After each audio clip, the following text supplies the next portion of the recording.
Victoria Woodhull. Victoria Claflin Woodhull, born Victoria California Claflin on September 23, 1838, died on June 9, 1927. Later, Victoria Woodhull Martin was an American leader of the women's suffrage movement who ran for President of the United States in the 1872 election. While many historians and authors agree that Woodhull was the first woman to run for the presidency, some disagree with classifying it as a true candidacy because she was younger than the constitutionally mandated age of 35. Woodhull's 35th birthday was in September 1873, 6 months after the March inauguration.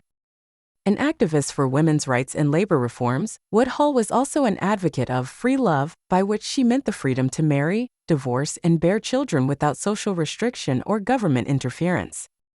"They cannot roll back the rising tide of reform," she often said. "The world moves." Woodhull twice went from rags to riches, her first fortune being made on the road as a magnetic healer before she joined the spiritualist movement in the 1870s. Authorship of many of her articles is disputed. Many of her speeches on these topics were collaborations between Woodhull, her backers, and her second husband, Colonel James Blood. Together with her sister, Tennessee Claflin, she was the first woman to operate a brokerage firm on Wall Street, making a second and more reputable fortune. They were among the first women to found a newspaper in the United States, Woodhull and Claflin's Weekly, which began publication in 1870. Woodhull was politically active in the early 1870s when she was nominated as the first woman candidate for the United States presidency. Woodhull was the candidate in 1872 from the Equal Rights Party, supporting women's suffrage and equal rights. Her running mate, unbeknownst to him, was abolitionist leader Frederick Douglass. Her campaign inspired at least one other woman, apart from her sister, to run for Congress. A check on her activities occurred when she was arrested on obscenity charges a few days before the election. Her paper had published an account of the alleged adulterous affair between the prominent minister Henry Ward Beecher and Elizabeth Richards Tilton, which had rather more detail than was considered proper at the time. However, it all added to the sensational coverage of her candidacy. When she was 14, Victoria met 28-year-old Canning Woodhull, listed as Channing in some records, a doctor from a town outside Rochester, New York. Her family had consulted him to treat the girl for a chronic illness. Woodhull practiced medicine in Ohio at a time when the state did not require formal medical education and licensing. By some accounts, Woodhull abducted Victoria to marry her. Woodhull claimed to be the nephew of Caleb Smith Woodhull, mayor of New York City from 1849 to 1851. He was in fact a distant cousin. They were married on November 20, 1853. Their marriage certificate was recorded in Cleveland on November 23, 1853, when Victoria was 2 months past her 15th birthday. Victoria soon learned that her new husband was an alcoholic and a womanizer. She often had to work outside the home to support the family. She and Canning had 2 children, Byron and Zulu, later called Zula, Maud Woodhull. Byron was born with an intellectual disability in 1854, a condition Victoria believed was caused by her husband's alcoholism. Another version recounted that her son's disability was caused by a fall from a window. After their children were born, Victoria divorced her husband and kept his surname. About 1866, Woodhull married Colonel James Harvey Blood, who also was marrying for a second time. He had served in the Union Army in Missouri during the American Civil War and had been elected as city auditor of St. Louis, Missouri. Woodhull, with sister Tennessee Claflin, became the first female stockbrokers, and in 1870 they opened a brokerage firm on Wall Street. Wall Street brokers were shocked. "Petticoats among the bovine and ursine animals," the New York Sun headlined. Claflin and Company opened in 1870 with the assistance of the wealthy Cornelius Vanderbilt, an admirer of Woodhull's skills as a medium. He is rumored to have been Tinny's lover and to have seriously considered marrying her. Woodhull made a fortune on the New York Stock Exchange by advising clients like Vanderbilt. On one occasion, she told him to sell his shares short for 150 cents per stock, which he duly followed and earned millions on the deal. Newspapers such as the New York Herald hailed Woodhull and Claflin as the queens of finance and the bewitching brokers. Many contemporary men's journals, e.g. The Day's Doings, published sexualized images of the pair running their firm, although they did not participate in the day-to-day business of the firm, linking the concept of publicly minded, unchaperoned women with ideas of sexual immorality. and prostitution. On the date of May 14, 1870, Woodhull and Claflin used the money they had made from their brokerage to found a newspaper, the Woodhull and Claflin's Weekly, which at its height had a national circulation of 20,000. Its primary purpose was to support Victoria Claflin Woodhull for President of the United States. Published for the next 6 years, feminism was the weekly's primary interest, but it became notorious for publishing controversial opinions on taboo topics, advocating among other things sex education, free love, women's suffrage, short skirts, spiritualism, vegetarianism, and licensed prostitution. History often states the paper advocated birth control, but some historians disagree. The paper is now known for printing the first English version of Karl Marx's Communist Manifesto in its edition of December 30, 1871, and the paper argued the cause of labor with eloquence and skill. James Blood and Stephen Pearl Andrews wrote the majority of the articles, as well as other able contributors. In 1872, the Weekly published a story that set off a national scandal and preoccupied the public for months. Henry Ward Beecher, a renowned preacher of Brooklyn's Plymouth Church, had condemned Woodhull's free love philosophy in his sermons, but a member of his church, Theodore Tilton, disclosed to Elizabeth Cady Stanton, a colleague of Woodhull, that his wife had confessed Beecher was committing adultery with her. Provoked by such hypocrisy, Woodhull decided to expose Beecher. He ended up standing trial in 1875 for adultery in a proceeding that proved to be one of the most sensational legal episodes of the era, gripping the attention of hundreds of thousands of Americans. The trial ended with a hung jury. But the church won the case hands down. On November 2, 1872, Woodhull, Claflin, and Colonel Blood were arrested and charged with publishing an obscene newspaper and circulating it through the United States Postal Service. In the raid, 3,000 copies of the newspaper were found.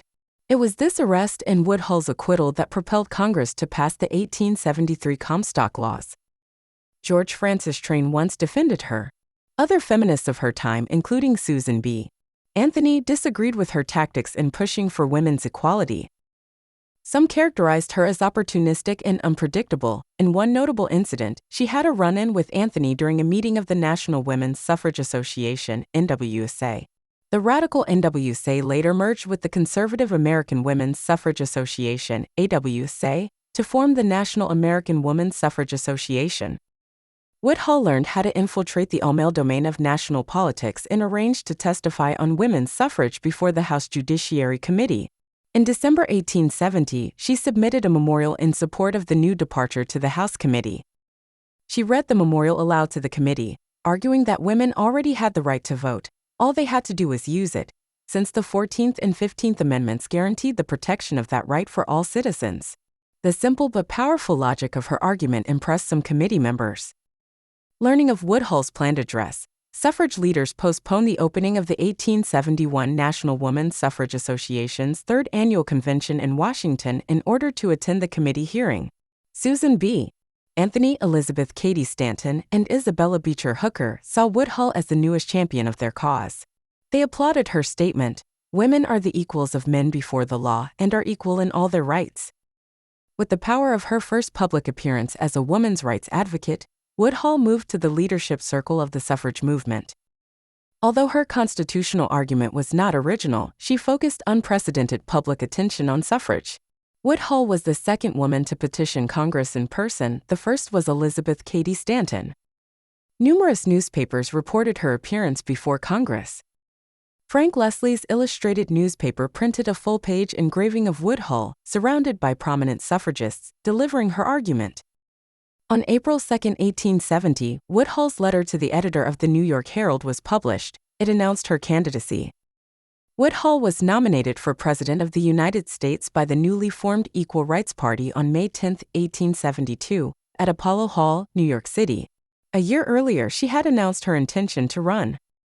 Also in 1871, she publicly spoke out against the government only being composed of men. She proposed the development of a new constitution and the creation of a new government a year thence. Her nomination was ratified at the convention on June 6, 1872, making her the first woman candidate. Woodhull's campaign was also notable because Frederick Douglass was nominated as a vice presidential candidate. Even though he did not take part in the convention, he did not acknowledge his nomination and he did not play any active role in the campaign. His nomination stirred up controversy about the mixing of white and black people in public life and fears of miscegenation. The Equal Rights Party hoped to use the nominations to reunite suffragists with African American civil rights activists, because the exclusion of female suffrage from the 15th Amendment 2 years earlier had caused a substantial rift between the groups. Having been vilified in the media for her support of free love, Woodhull devoted an issue of Woodhull and Claflin's Weekly, November 2, 1872, to an alleged adulterous affair between Elizabeth Tilton and Reverend Henry Ward Beecher, a prominent Protestant minister in New York. He supported female suffrage but had lectured against free love in his sermons. Woodhull published the article to highlight what she saw as a sexual double standard between men and women. That same day, a few days before the presidential election, U.S. federal marshals arrested Woodhull, her second husband, Colonel James Blood, and her sister Tinnie on charges of publishing an obscene newspaper because of the content of this issue. The sisters were held in the Ludlow Street Jail for the next month, a place normally reserved for civil offenses but that also held more hardened criminals. The arrest was arranged by Anthony Comstock, the self-appointed moral defender of the nation at the time. Opponents raised questions about censorship and government persecution. The three were acquitted on a technicality 6 months later, but the arrest prevented Woodhull from attempting to vote during the 1872 presidential election. With the publication of the scandal, Theodore Tilton, Elizabeth's husband, sued Beecher for alienation of affection. The later trial in 1875 was sensationalized across the nation and eventually resulted in a hung jury. Woodhull received no electoral votes in the election of 1872, an election in which 6 different candidates received at least 1 electoral vote, and a negligible, but unknown, percentage of the popular vote. A man in Texas said that he had voted for her, saying he was casting his vote against Grant. Woodhull again tried to gain nominations for the presidency in 1884 and 1892. Newspapers reported that her 1892 attempt culminated in her nomination by the National Woman Suffragists Nominating Convention on September 21. Marietta L. B. Stowe of California was nominated as the candidate for vice president. The convention was held at Willard's Hotel in Boonville, New York, and Anna M. Parker was its president. Some women's suffrage organizations repudiated the nominations, however, claiming that the nominating committee was unauthorized.